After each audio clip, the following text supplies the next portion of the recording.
I used to film myself flipping off church signs. I'd drive around my town in Texas with my friends, blasting music, middle finger out the window, laughing at every Jesus Saves banner like it was some kind of joke. One time, I even carved the words God is dead into a wooden pew after sneaking into a small Baptist chapel near my cousin's ranch.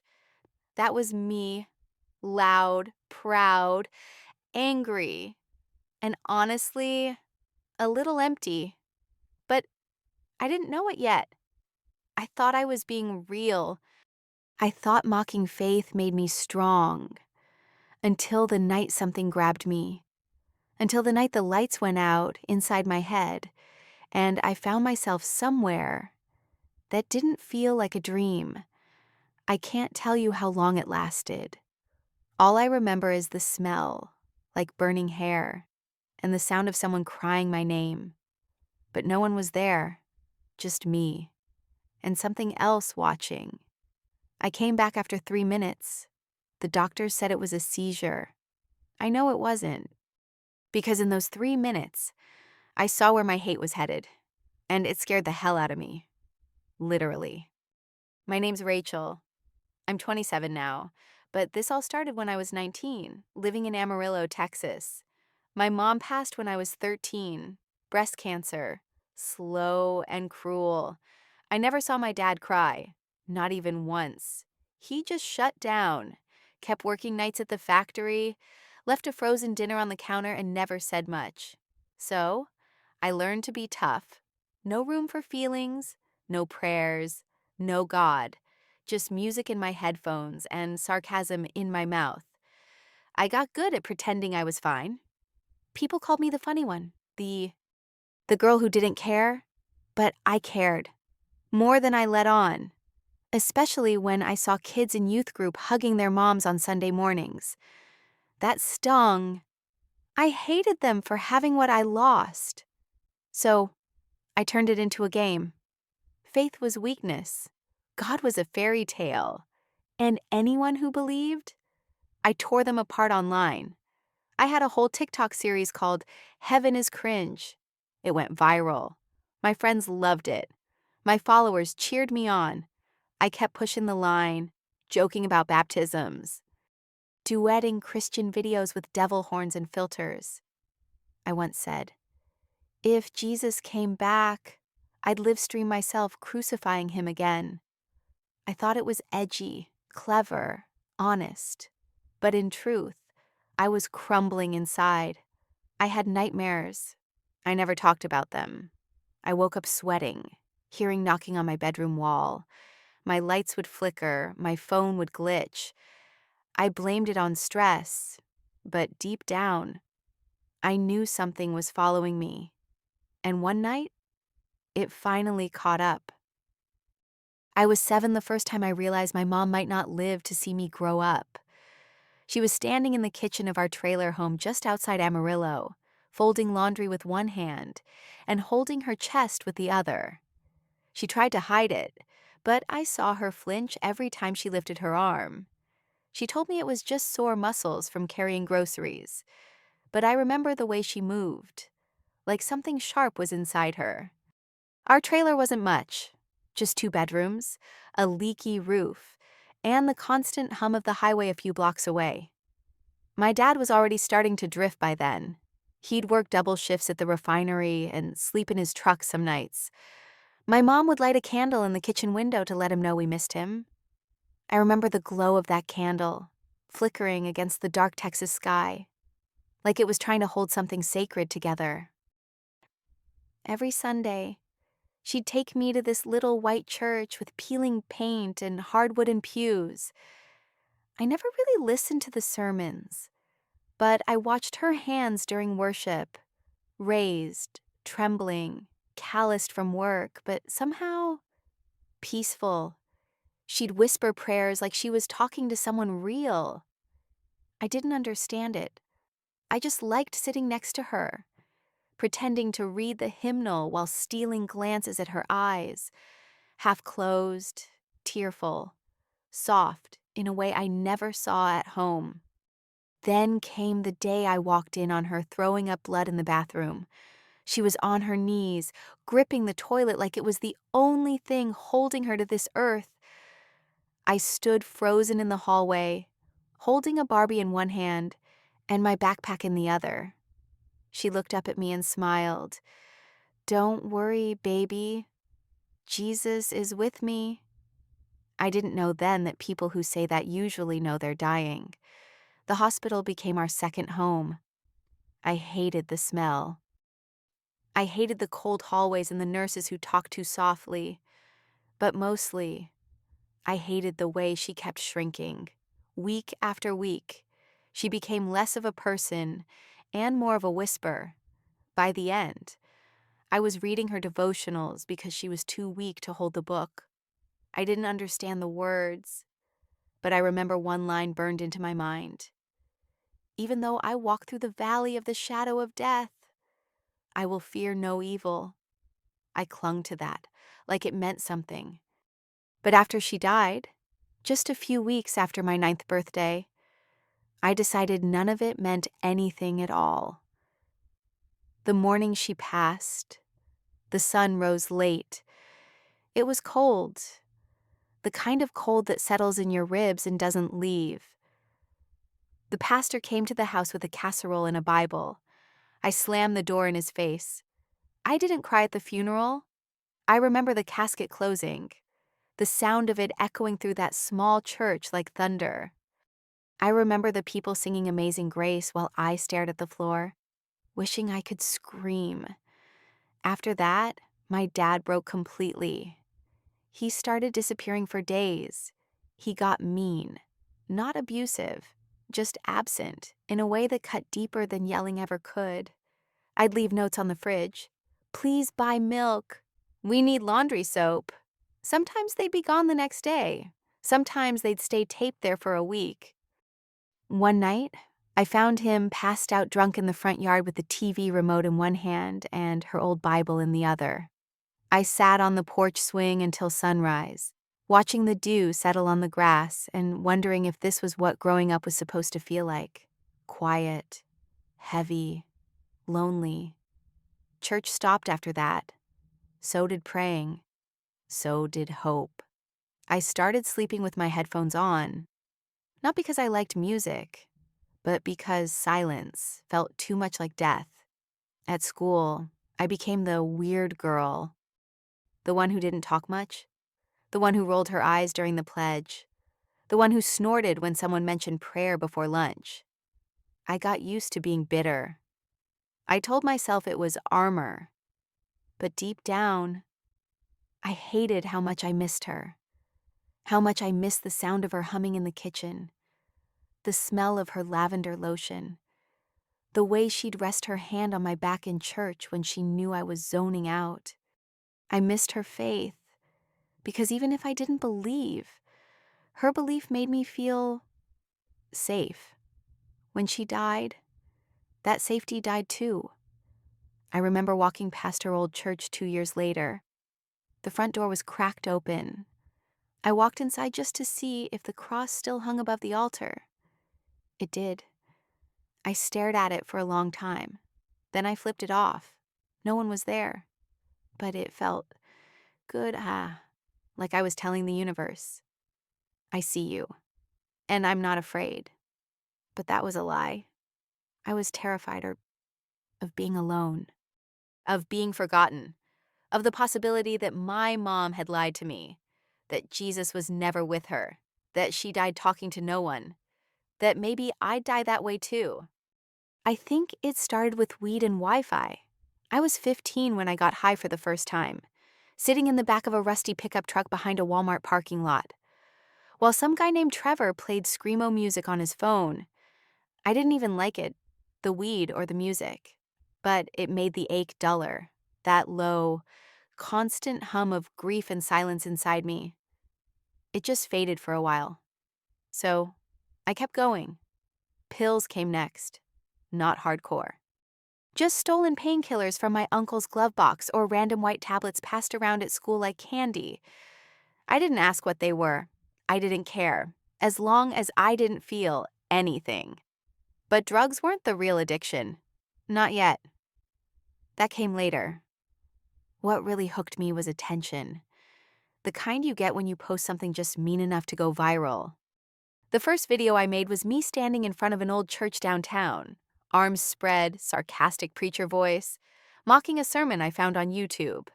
I ended with a fake hallelujah and a spit on the sidewalk. It got 3,000 likes overnight. My DMs lit up with laughing emojis. People called me raw, unfiltered, brave. I felt powerful. Like maybe I didn't need faith. Maybe I just needed followers. Every time someone told me I was saying what we're all thinking, it was like a shot of something stronger than anything I'd ever taken. And so I leaned into it. I started a series called Holy Hypocrisy on TikTok, where I duet Christian influencers mid-prayer, roll my eyes, and play devil sound effects. I once stitched a baptism clip and added horror music underneath it. Caption: "This is how cults start." It blew up. People begged for more. Some of my old church friends unfollowed me.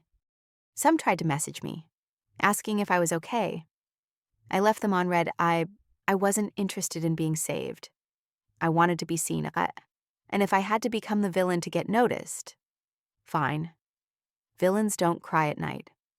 Or at least, that's what I told myself. But I did cry, especially when I was alone. Especially when I saw moms hugging their daughters in Target. Or when I scrolled past old photos of me and my mom holding hands in front of that same church I now mocked. I'd stare at her, smile, and think, what would she say if she saw me now? And the answer scared me. So I'd just light another blunt, scroll past it, and post something worse. But the anger didn't stay funny. It got darker, louder, meaner. I started showing up to open-air preachers on campus just to interrupt them mid-sermon. I'd ask questions like, where was your God when my mom was dying? Or, if Jesus is real, why hasn't he DM'd me yet? Everyone around would laugh. I was good at it, sharp, cutting. But sometimes I'd see it in their faces, the preachers, the believers, this look of sadness, not offense. And that bothered me more than if they just yelled back. One girl, I still remember her. Dark hair, maybe 20, soft voice. I crashed her Bible study during lunch, pretended I was curious. She welcomed me, handed me a verse card. I took it, then tore it in half in front of her. She didn't flinch. She just said, "You don't have to do this to be heard." That stuck with me, and I hated that it did. So I made a whole video about it that night. Called it How to Spot a Pity Cult. I reenacted her voice, made it extra soft and fake, then ended the video with the line, "Don't worry, Jesus still ghosted me too." The comment section went wild. I pretended to laugh along, but something about it felt off. Like I was starting to cross a line I couldn't uncross, but I didn't stop, because rage is a hell of a drug, and I was running on full dose. I once told a guy in theology class that I hoped his God choked on my sarcasm. Another time, I slipped fake blood onto a Bible at a youth event and posted the reaction. Caption: "Proof God bleeds when you read Leviticus." That one got reported. I got suspended for 3 days. My dad didn't say a word, just handed me a beer and said, "Don't let 'em break you." That was the only time he ever tried to bond with me, over a punishment I deserved. And I hated how much I needed it. The deeper I sank, the more I lashed out, not just at God, but at anyone who reminded me of him.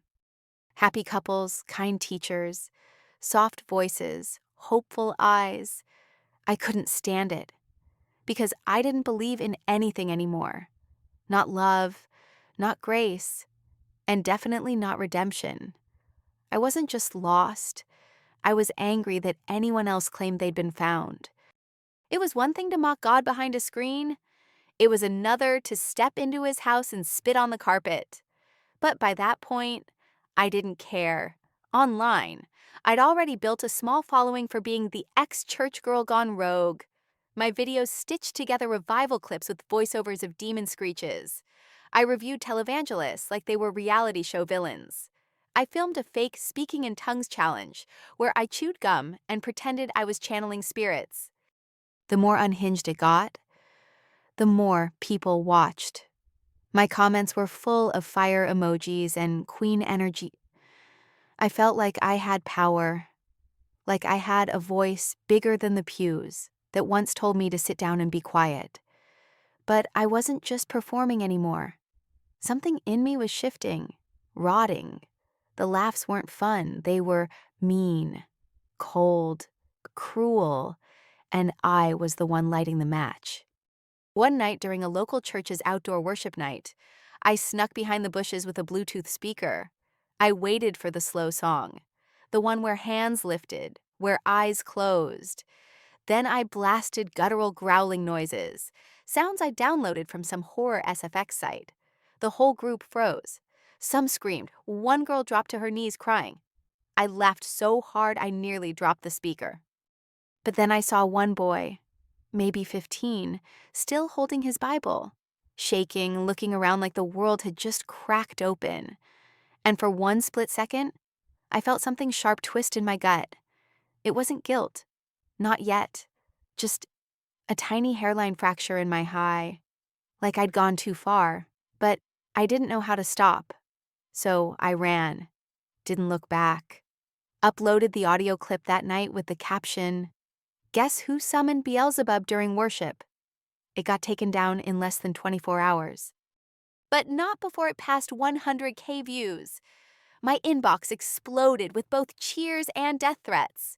Some girl DM'd me a verse, Romans 14:11. Every knee shall bow. I sent her a laughing emoji and blocked her. But that verse stuck with me, like a splinter under my skin. Every knee shall be. I told myself it was just religious guilt residue, brainwashing from childhood. Nothing to worry about. But that's when the dreams started getting worse. I'd wake up breathless, convinced someone was standing at the foot of my bed. My room felt colder. I kept candles burning at night, not for peace, but because I was terrified of the dark. Not metaphorically, literally, like something was hiding in it, waiting. My jokes got darker too. I started keeping a notebook with ideas for my final stunt, something that would finally get me banned or viral enough to land a podcast interview. I called it Project Rebirth, but what I really meant was burn it all down. The opportunity came during Easter weekend. The biggest church in town, the one my mom used to sing in, was hosting a sunrise service. Outside, open invite, no security, just folding chairs, an acoustic guitar, and a giant white wooden cross standing at the edge of the hill behind the sanctuary. I drove there the night before, parked across the street, just sat and stared at that cross glowing under the street lamps. I don't know what I was expecting. Maybe thunder, maybe a sign. But nothing happened. Just silence. So I opened my glove box and pulled out the bottle of red paint I'd bought from the craft store. Thick, sticky, almost like blood. My plan was simple. Sneak up at dawn, pour the paint down the face of the cross, make it look like it was bleeding. Then film a TikTok with the caption, "Looks like Jesus needs a transfusion." I practiced the line over and over in my head. I laughed out loud in the car, but underneath the laughter, my heart was racing. Fast. Like something in me knew I was crossing a line that couldn't be uncrossed. But I was tired of lines, tired of people telling me what to respect, tired of pretending I cared. That night, I couldn't sleep. I lay in bed staring at the ceiling fan spinning shadows across my wall. Every creak in the house felt like footsteps. Every gust of wind sounded like a whisper. Around 3 a.m., I sat up and wrote this in my notes app. If God is real, he better show up. Or I will. It felt like a challenge, a dare. I stared at that sentence until my battery died. Then I closed my eyes, and that's when I heard it. A knock, 3 times. Soft, deliberate, not from the door. From inside my room. My eyes flew open. No one was there, just the air, heavy and still. I told myself it was a dream. Sleep paralysis, whatever. But I didn't sleep after that. I just waited, eyes wide open, counting down the hours until sunrise, until I'd step onto that hill and do something I couldn't take back, something the devil would applaud, and maybe, just maybe, something God would finally respond to. The sun hadn't even come up when I parked across the street from the church. The air was still, cold, one of those Texas spring mornings where fog rolls in low like it's trying to warn you of something. I sat in the driver's seat with the engine off, staring at the big white cross behind the sanctuary, glowing faintly in the dark like a ghost too proud to fade. I could see a few early risers setting up folding chairs on the hill, volunteers, old folks in windbreakers. One guy waved as if he thought I was there to help. I waved back, then ducked. My heart was pounding so hard I could hear it in my ears. But I wasn't scared of getting caught. I was scared it might not work, that I'd go through all this and still feel like in nothing, that'd be worse. I grabbed the bottle of red paint from the passenger seat, opened the lid.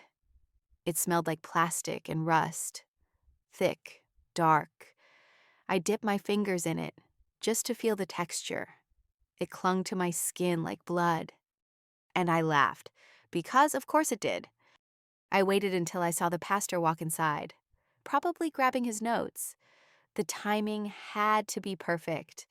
I slipped out of the car, hoodie pulled low, phone in one hand, paint in the other, walked up the hill like I belonged there. No one noticed. They were praying, eyes closed, heads bowed. It was too easy. I stepped behind the cross, popped the top off the paint, and slowly poured it down the center beam. The way it ran, thick, slow, bleeding down the white wood, it looked real, too real. Like the cross was weeping, or worse, like it had just been wounded. I stepped back, lifted my phone, hit record.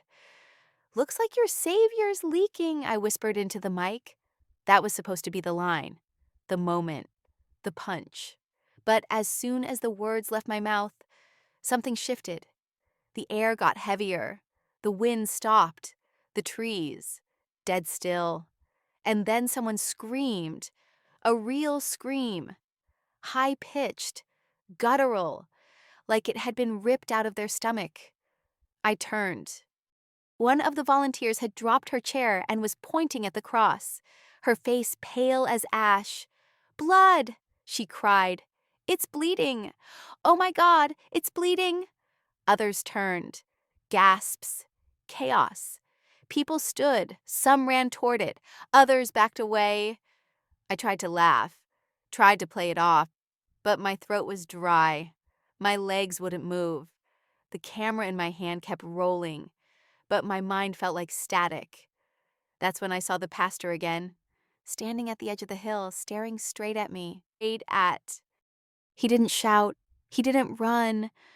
He just looked at me like he already knew, like he'd seen it coming. I turned and ran, bolted back to my car, heart slamming against my ribs. I dropped the paint bottle on the way, didn't care. Peeled out of the parking lot so fast I nearly hit a stop sign. My hands were shaking. I looked in the rearview mirror and saw it, the cross, still standing, red dripping down like tears. For a second, I thought I saw it move. Not the people, the cross, like it was leaning toward me, like it knew my name. I drove for an hour without stopping, didn't play music, didn't check my phone, just silence, cold, heavy silence. When I finally got home, I locked the door, turned off all the lights, and sat on the floor of my bathroom, still in my hoodie, red paint smudged on my fingers. I didn't cry. I didn't feel triumphant. I didn't feel anything, just empty. Like I'd pulled off the biggest act of rebellion in my life and the applause never came. I opened my phone, notifications everywhere, like some were furious, some were cheering. One said, "You're a legend." Another said, "God's gonna deal with you." I turned it off. That night, I couldn't sleep. Every time I closed my eyes, I saw it. The red dripping, the people screaming. But worse than that, I saw my mother's face. Not smiling, not peaceful, just disappointed. Like she'd been watching the whole thing and couldn't recognize me anymore. At 3:17 a.m., I opened my camera app and looked at myself. Pale, eyes hollow, hands still stained. I didn't even look human. I looked haunted. And for the first time in years, I whispered, "Are you real?" Not loud, not angry, just a whisper, a dare, a confession. Nothing answered. No thunder, no vision, just silence. But it felt different this time. Not empty, not mocking, like something was waiting, holding its breath. And that terrified me more than anything I'd ever felt.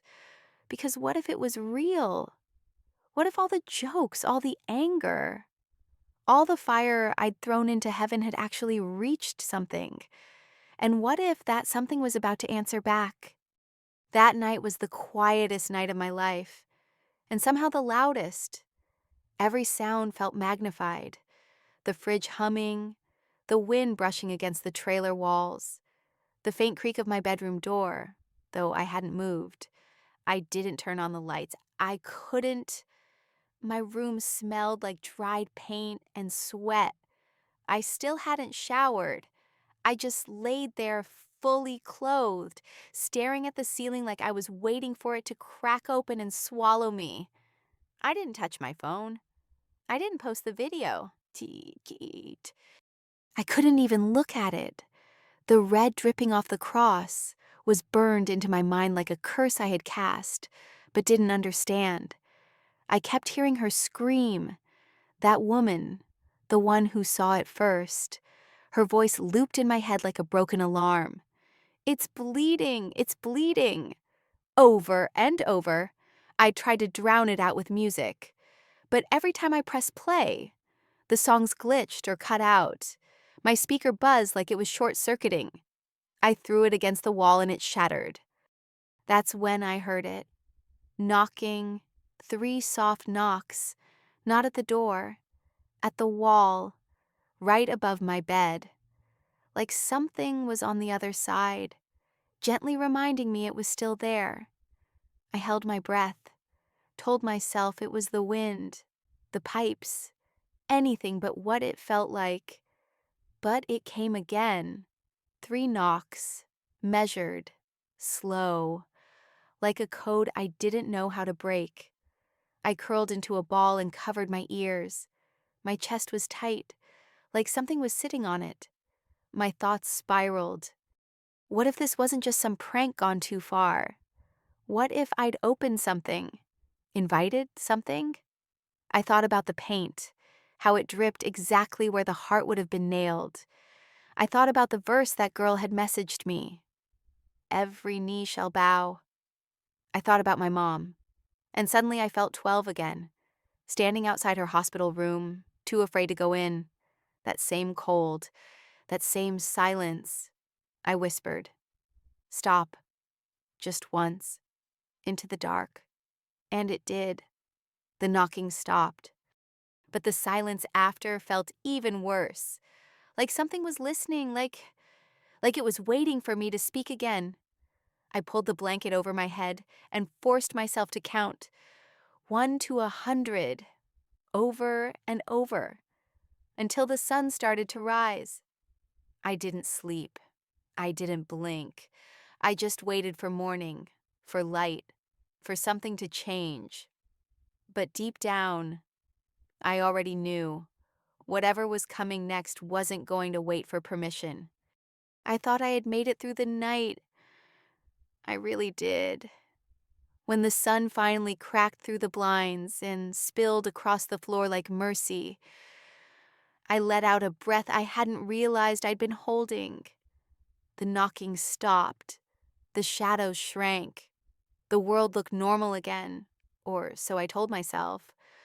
But that morning didn't feel like morning. It felt staged, like someone had placed the light there just to keep me from screaming. I walked through the trailer like a stranger in someone else's skin. Everything was the same, but it felt off. The microwave clock was blinking even though the power hadn't gone out. My bedroom mirror had fog on it, like someone had breathed across the surface. And then there was the cold spot, right in front of the hallway cross my mom used to hang. I'd ignored it for years, left it crooked on purpose. But this time, when I walked past it, I stopped because the air turned icy. Not just cold, bone deep, paralyzing. I reached up to adjust it, thinking maybe I was just tired. But the second I touched the wooden frame, something shifted in the air. The silence broke, not with sound, but with weight. Like pressure dropped into the room. Every hair on my arms stood up. My skin prickled. My breath shortened. I couldn't move, couldn't think, just feel like the room wasn't empty anymore, like I wasn't alone. And then it hit, the overwhelming sense that someone was behind me, watching, breathing. I turned slowly, chest tight, expecting to see nothing. But what I saw made my knees buckle. A shape, not solid, not smoke. Something in between. It stood near the doorway to the kitchen, still as death, yet somehow alive. I couldn't see its face, only the outline. It pulsed faintly, like a heartbeat made of light. I opened my mouth to scream, but nothing came out. My voice was gone, swallowed. And then it stepped closer. That's when the cold deepened. My vision blurred. The floor shifted. And suddenly, I wasn't in my home anymore. I don't know how to explain what happened next. One second I was staring at the kitchen, and the next, I was somewhere else entirely. The walls were gone. The air changed. The colors felt wrong, like a dream painted with grief. Everything was gray, but too vivid. I looked down and realized I was barefoot, standing in what looked like dust, but it clung to my skin like ash. The silence there wasn't peaceful. It was loud, buzzing, charged. Then I saw her. Across the room, if you could call it that, stood a figure, a woman. Her back was to me. Long brown hair, bare feet, a white cotton dress, gently blowing though there was no wind. My lips trembled. I knew that dress. I knew that posture. "Mom," I whispered. She didn't move. I tried to run toward her, but my legs felt heavy, like the dust was holding me back. I cried out louder, "Mom, it's me!" She turned, slowly. When I saw her face, I forgot how to breathe. It was her, my mother. My, exactly as I remembered her before she got sick. Bright eyes, soft smile. But something was wrong. Her expression wasn't joyful.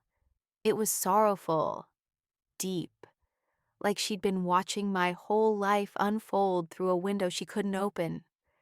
She lifted one hand, not in anger, not in judgment, but in invitation. I took a step closer, tears pouring down my face now. But the moment I got near, her smile faltered. Her lips moved, no sound, just the shape of words I couldn't quite catch. I blinked. She was gone. The space shifted again. I was standing alone in a field now. Tall, dead grass brushing against my knees. The sky overhead was cracked like old glass, bleeding soft light through broken pieces. A wind picked up, whispering my name in a dozen voices. Childhood friends, strangers, even my own voice, mocking me. I dropped to my knees, covered my ears, begged it to stop. And that's when I heard the final voice. Strong, gentle, terrible, holy. Not from outside me, but inside. It wasn't sound. It was presence, like thunder wrapped in silk. And it said, "She sees you, and so do I." I looked up, the light in the sky pulsed, and I knew. I don't know how, but I knew. It wasn't just my mom who had been watching. I wasn't mocking alone. I wasn't running alone. I had been seen. Every word, every lie. Every time I said, "God isn't real," something had been listening, and it broke me. Right there in the dust, in the vision, in the place between worlds, I collapsed, weeping, choking. Ash in my mouth. I didn't ask for forgiveness. I didn't know how. I just sobbed like a child who wanted her mom and didn't deserve her. I whispered, "I'm sorry," again and again, until it felt like the words were part of my breath. The light grew brighter, warmer, and then, just as suddenly as it began, it vanished. I was back, on my knees in the hallway, the crooked cross hanging above me, the mirror fogged, my cheeks wet, my hands trembling, my heart beating different, slower, quieter. But not alone. I didn't hear it with my ears. That's the thing. The voice. It wasn't sound. It was something deeper, like a vibration in my bones. A thought that wasn't mine. A presence so heavy and alive that it filled every cell in my body like thunder made of light. I was still on the floor, knees burning against the old linoleum, the hallway cross looming above me like it had just watched me die and be born in the same breath. My chest heaved. My heart felt wrong, like it was trying to outrun my past. Then it came. That voice, that moment, clearer than anything I've ever heard, yet impossible to explain. It wasn't loud. It didn't echo. It just existed. Inside me, around me, through me. It said one word first. Just one. Enough? The word didn't scold. It didn't punish. But it struck me like lightning. I jolted like someone had punched the air out of my lungs. My mouth opened, but no sound came out.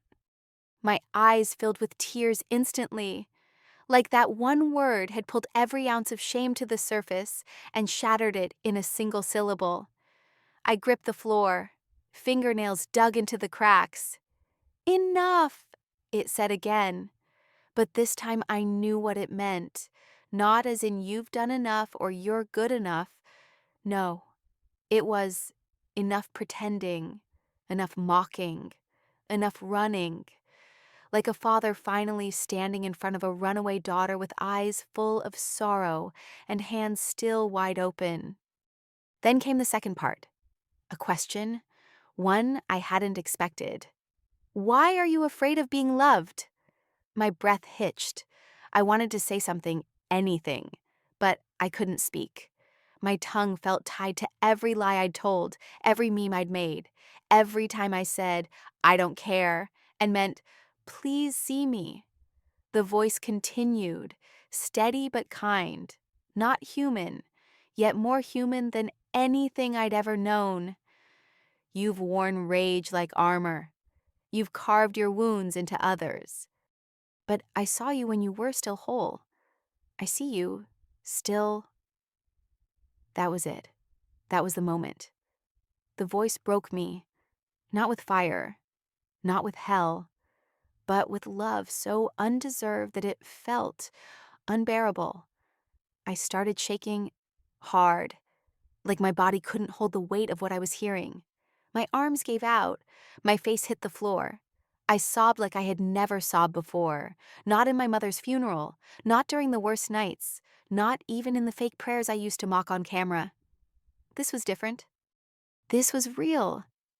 And then the voice whispered one last thing, a name, my name.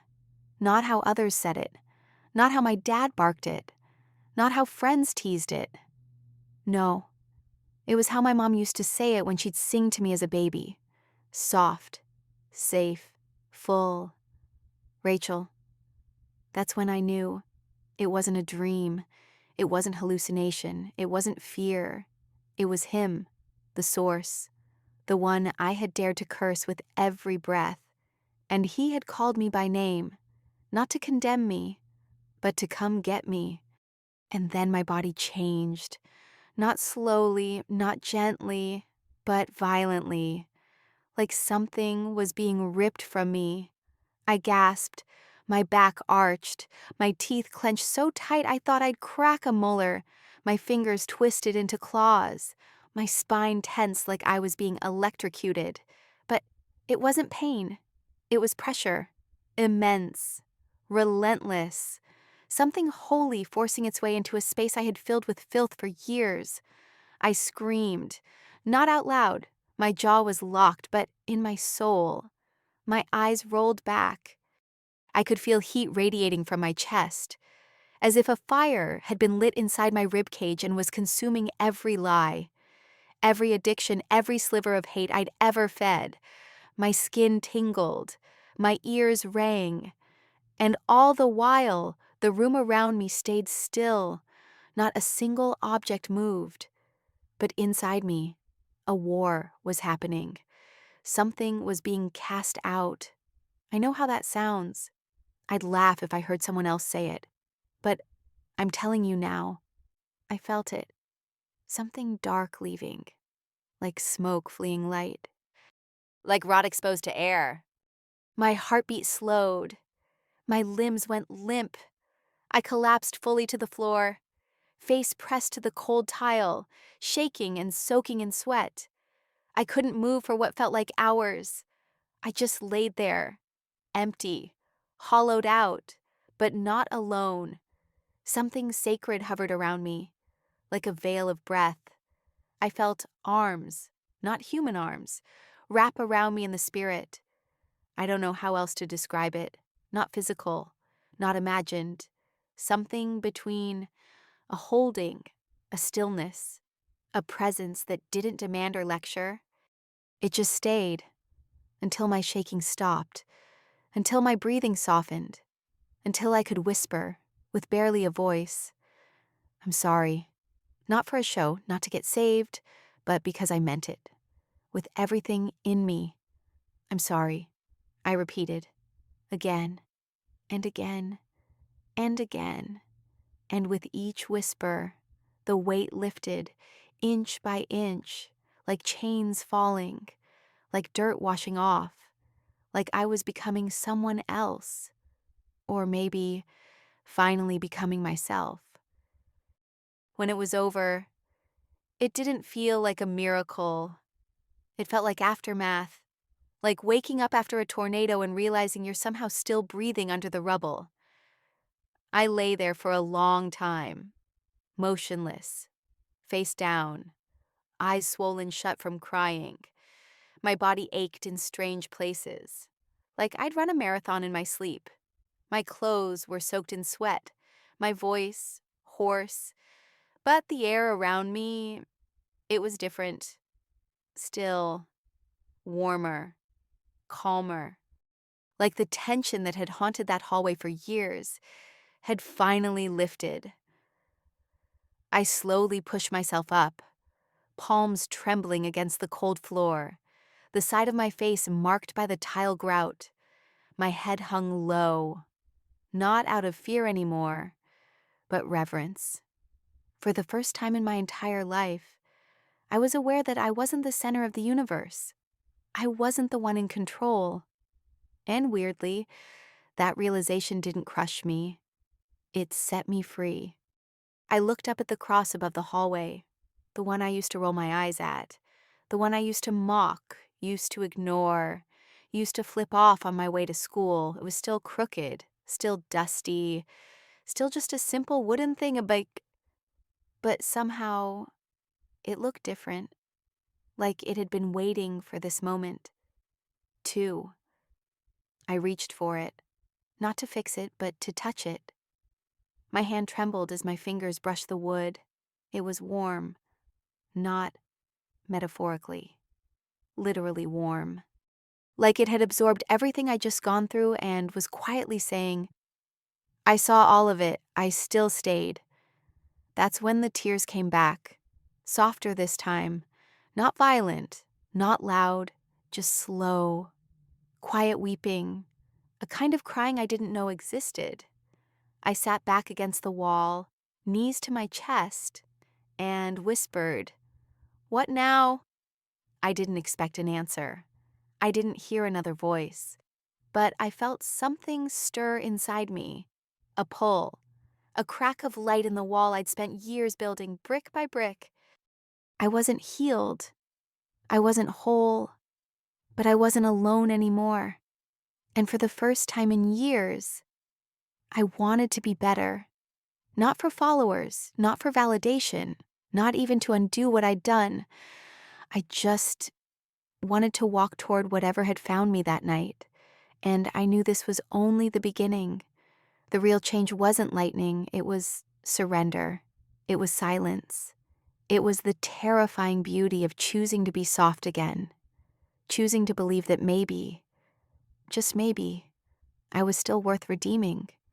I didn't plan to kneel. I didn't even realize I was doing it at first. My legs just gave out, slowly, like they knew something my head hadn't caught up with yet. I was standing in my bedroom, maybe 2 days after it all happened. Sunlight pouring through the blinds like grace I didn't deserve. I hadn't showered. I hadn't eaten much. But something inside me had shifted, not in a loud way, not some big spiritual explosion, just this quiet ache to get low, to stop pretending I was fine, to stop fighting something I couldn't outrun. I dropped to my knees. There was no music, no candles, no script, just carpet beneath me and this sudden wave of sorrow that poured out of me like a broken dam. I whispered, God, like it was a name I'd buried in cement years ago and only now dared to dig up. God, if you're still here, I'm sorry. And I meant it. I wasn't trying to bargain. I wasn't trying to make a deal. I wasn't even sure what came next. I just knew I couldn't carry the weight anymore. The lies, the mocking, the emptiness I'd called confidence. I curled into myself, forehead to floor, and cried until my throat hurt, the kind of crying that comes from the deepest part of you, the part you hide even from yourself. I confessed everything, not out loud, not even in words, just waves of grief, memories, faces, the cross, the pain I'd caused, the words I'd typed that pushed people closer to hell when they were trying to climb out. I didn't know if God could forgive all of it, but I knew I had to ask. I whispered, please, over and over, not for blessings, not for answers, just for mercy, for presence, for a second chance at being someone who didn't destroy everything they touched. And that's when I felt it again. Not a voice this time, not a light, but a stillness. Like the whole world stopped breathing just to remind me I wasn't alone. And I knew somehow that was enough, that he'd heard me, that he wasn't done. But the next part, it was harder. Because once I started trying to face my past, I couldn't ignore the people in it. And there was one person I couldn't shake, my dad. We hadn't spoken in months. Not really.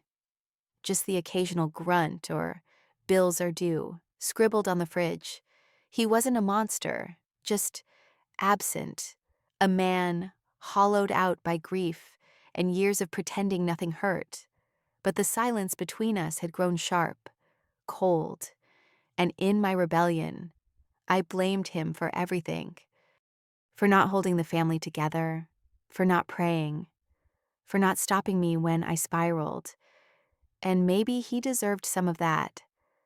But I had turned my resentment into a weapon I used every chance I got. And if I was going to heal, if I really wanted to change, I knew I had to forgive him.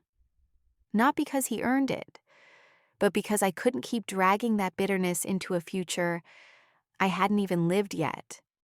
I found his number in my phone and stared at it for almost an hour. My thumb hovered over the call button like it weighed 50 pounds. When I finally hit dial, my heart raced like I was jumping off a cliff. He picked up on the third ring. Yeah? His voice was rough, tired, like always. I froze, then said the only thing that felt real. Hey, it's me. I, uh, I don't want anything. I wanted to say I'm sorry for how I've treated you. Silence. I thought he hung up. But then I heard it. A breath, a shift, and then, softer than I'd ever heard from him, he said, I was never good at being there for you. I guess I didn't know how. That cracked something open. Not just in me, in him. We didn't cry. We didn't solve everything. But for the first time in years, we talked like two people carrying the same grief, finally putting down the knives. I didn't preach. I didn't force faith down his throat. I just told him what happened. The cross, the vision, the voice. He didn't say much, but before we hung up, he said, I don't know what you saw, but if it brought you back, I'm glad it did. That was the closest thing to a blessing I'd ever gotten from him. After that, I started writing letters, not emails, not texts, real letters, to people I'd hurt, friends I'd ghosted, that girl from Bible study I mocked, the one who handed me a verse I tore in half. I told her everything, how I was angry, how I was scared, how I used her kindness like a mirror I couldn't stand to see. I didn't expect a reply, but she sent one, just one sentence. I never stopped praying for you. I broke when I read that, because she didn't owe me anything. And yet, there it was, grace, from a girl I'd humiliated, from a stranger who believed something I couldn't. And now, maybe I could believe it too. Change didn't happen in a flash of light. There was no dramatic montage of me cleaning up my life overnight. It started small, quiet, awkward, even. The first thing I did was delete my videos. All of them. Every sarcastic TikTok, every stitched duet mocking someone's faith, every comment section where people laughed at my rage. Gone. I sat in front of the screen, cursor hovering over the delete button, heart pounding. Those videos were my identity, my brand, my badge of pride. But now, they felt like ashes. I couldn't bear the idea of someone else stumbling across them and mistaking that girl for the truth. So I wiped them out, not to cover my tracks, but to make space for something new, something clean. And that same night, I opened a fresh account. No fancy bio, no edits, just me, looking into the camera with tired eyes and a cracked voice, saying, I used to laugh at Christians. Now I cry every time I hear a worship song. I don't have all the answers. But something happened to me, and I'm not the same. I posted it, not for views, but because the silence was too heavy to carry alone. After that, I started showing up at a local community group. Not the big church. Not yet. Just this small Thursday night circle in a church basement that smelled like coffee and old Bibles. The first time I walked in, I froze. Half the room was people I'd mocked online. A few of them recognized me. I braced for judgment, but no one threw stones. No one rolled their eyes. They made space, offered me a chair, poured me a cup of burnt church coffee, asked how my week had been. I said, "Weird." They laughed, not at me, with me. That was the first laugh that didn't sting in years. I started going every week. I didn't talk much, just listened, sat in the back, took notes, cried a lot. But I kept coming, kept letting the truth break me open in pieces. And in those pieces, I found something I hadn't felt since my mom died. Peace. Real peace. Not numbness. Not distraction. Peace that comes when you finally stop fighting what was always trying to love you. A few weeks in, I signed up to volunteer at a youth night, just handing out snacks, watching the doors, staying in the background. But that night, something happened. A girl, maybe 15, came up to me while everyone else was playing a game. She looked nervous, like she didn't belong, like I used to look. She asked if I was the girl from the video. I panicked. I thought she meant the old ones. But she smiled. "No, the one where you said something happened, that you weren't the same." I nodded slowly. "Yeah, that was me." She looked down, then whispered, "I needed to know that was possible." That moment broke something wide open in me, because I realized this wasn't just about me anymore. God wasn't just healing me for me. He was turning my shame into soil, planting something I couldn't even see yet. And from that night on, I stopped hiding. I started mentoring girls like her, quiet ones, angry ones who hated church but still showed up because something in them hadn't given up yet. I didn't preach. I didn't pretend I had it all together. I just sat with them, told them the truth, that I had hated God too, that I had mocked him, betrayed everything my mother raised me to believe. But he came anyway. He came for me when I was dripping red paint on a cross. He came for me when I was dead inside. And if he could come for me, he could come for them too. Some believed right away, some didn't. But they listened. And that was enough. And then came the moment I'll never forget. A testimony night. The leader of the group asked if anyone wanted to share something personal, something they'd overcome. I wasn't planning to speak. I was in the back as usual. But before I could stop myself, I stood. My voice trembled. My hands shook. But I spoke. "I used to make fun of all this," I said. "I used to think worship was fake and testimonies were for weak people. Then I saw something, heard something, felt something that shook me to the core. And now I'm just trying to walk toward the light instead of running from it." The room was silent. No claps, no cheers, just stillness. And then, from the other side of the circle, a girl raised her hand. She was new, quiet, wore dark eyeliner and sleeves over her wrists. She said, "I used to be a witch, like actual rituals, crystals, spell books, all of it. I only came tonight because my cousin dragged me. But when you spoke, I felt something I haven't felt in a long time. Like maybe I'm not too far gone either." We locked eyes, and in that moment, I realized something beautiful. This wasn't about perfection. It was about surrender. It was about how the most broken voices, when handed over, can echo loudest in heaven. That girl came back the next week, and the next. A month later, she asked if I'd come with her when she threw her crystals away. I did. We lit a fire pit behind the church and watched them crack in the flame. She cried.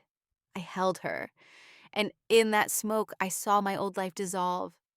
Not erased. Not forgotten, but transformed, used, redeemed. If someone like me can be forgiven, then no one is too far gone. That's the message I need you to hear, not just with your ears, but with your soul. I didn't just doubt God. I mocked him. I spit on his name. I led others away from him. And yet, he came for me, not in anger, not in wrath, but in this quiet, terrifying love that broke through everything I'd built to keep him out. I thought I had to be clean first. I thought I had to figure it all out before I came crawling back. But the truth is, he met me in the mess, in the rebellion, in the paint on my hands and the screams in my chest. He didn't wait for me to behave. He just waited for me to break.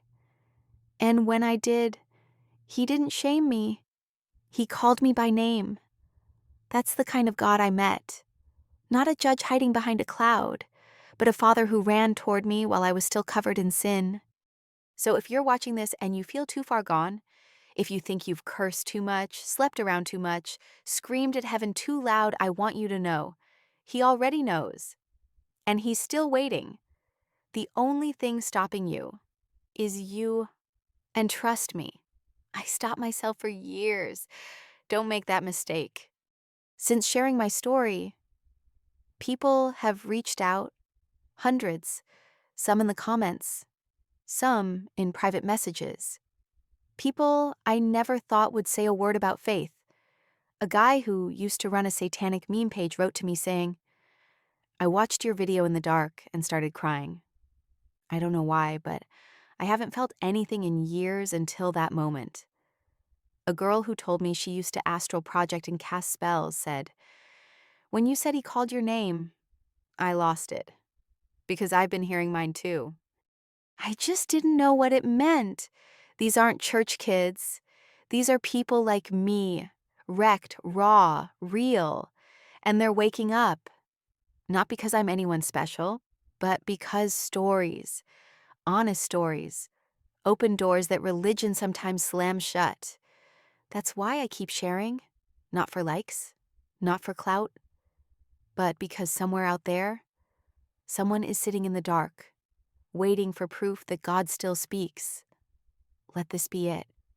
And if you've already come home, if you're walking with him now, don't just watch. Reach out. Leave a comment. Tell your story.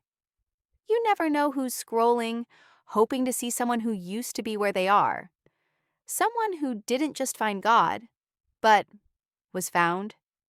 And if my story tonight stirred something in you, if you've ever been the mocker, the runaway, the one who thought they knew better, I just want you to know, I see you. More importantly, he sees you. This isn't just a story. It's an invitation. So if you're watching this and something cracked open, don't ignore it. Comment below. Say, "That was me." Say, "I'm not sure anymore." Say anything. We read every word and we pray. Not because we're perfect, but because we've been there. And if you have a friend who needs this, share it. You never know what one click can do. I was one click away from deleting my life. And now, here I am, telling you that even the loudest mockers can be met by mercy. So don't scroll away. This might be your moment.